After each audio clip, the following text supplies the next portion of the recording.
may chance kon na ko may chance rek waaw. mais ni Modou Lo di bëree est-ce que arrangé na Reug Reug. non du leen Modou nu muy bëree moom la mbëri di bëree rek mbër mu nekk li nga war a bëree ak moom rek ngay bëree ak moom waaw. ñun ñaa ci diggi géew lan lañ fa nar a xaar. si diggi géew bëre xanaa bëre xeex lépp waaw yàlla may ndam rek victoire waaw. gëmoo ni fu Modou Lo jaarale booy mun na faa jaarale Reug Reug bu combat bi taxawee. non gëmoo ko de non non. loo gëmoo lool. qualité bëre yi bokkul quoi. qualité bëre yi bokk. waaw non non bokkul. ku dàq bëre ñoom ñaar. non bu ma leen jox rek laay jox. foo teg ni Reug Reug moo dàq bëre Modou Lo. si laam xam-xam rek. li xam-xam waaw. ak si bëre waaw ak lépp. waaw bu ñëwee ñu bëre bu ñu xeex. ma daan ko incha allah. léegi bu ñëwul léegi taxaw. bu ñëwul taxaw. ba fekk ko fa. maa ngi xale bu mu def dara man maa ngi xale. mën naa def lépp ñaanu ma ko dara. ku ñu ko dóor. loolu yàlla xam. yàlla xam. mais ñun man doomu Lebu laa kenn du ma ñu ko door. maa yóbbante. lu la yóbbante jàll. waa kër Boy Diop bi. waaw ñu ne dañoo toog di xaar. waaw mu bëree ki nga xamante ne mooy Naaru Sokaas. ndeysaan Naaru Sokaas mag la. Boy Diop nee na moromam la pour ñoom ñaar ñu nekkee mu bàyyi dawante bi dafa ko yóbbante. barki sëñ Bamba. waaw bés bu leeree. bés bu leeree dina xam ne. waaw matul mamb sax. Diop de bu yaa xam ci dara. bar sëñ Bamba. ay mbaru 15 bolok lañ. ay mbaru 15 bolok lañ. bar sëñ Bamba.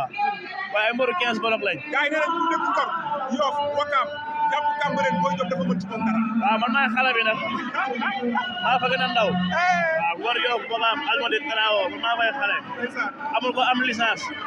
ba ma mag ko maa fi gën a nekk xale. mais xalaat nga bëre ak Boy Diop ëllëg. Boy Diop dañuy bëre man laa ma ci bàyyi ma fi mbër de. dañuy bëre.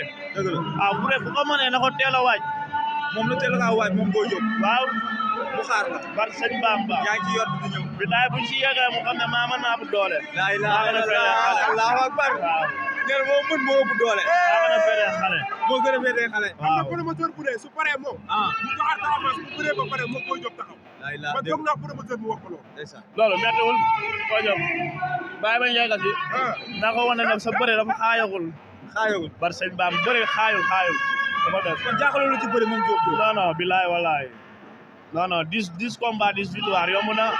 waaw boo tànnee sa ay mbër yu xamante ne naka su dul noonu yomb na quoi. mais 10 combats 10 victoires yombul de. bar sëñ Fallou yomb na. Jaga dégg nga ko nee na 10 combats 10 victoires yomb na. dëgg la loolu la wax bilaay walaay. Boy Diop déggagul mu ne. dégg amateur yi yàgg nañ ko gis sa diggante ak moom mais ñëpp dañ ne yaay daw combat. waaye Boy Diop mooy loolu barke sëñ Bamba man mooy loolu. waaw bu si yeggee. waaw bu dul moom di ay moromam mais bu si yeggee rek nañ bëre. mbaa doo génn ci combat bi après ñu wax ak Diop 2 nga dem xooli leneen. non man ak Boy Diop. sañ ta bañ la. sañ ta bañ la. bilaay. ndeysaan maa ngi lay kontaane. taw feex bu baax di la jaajëfal. waaw di gërëm. waaw di sant Ngor Yoff Wakaam Almadi Taraawo bi yëpp. ndeysaan sant sama mbokk yëpp parce que sëñ Bamba di leen wan ne waaw nañu waaj.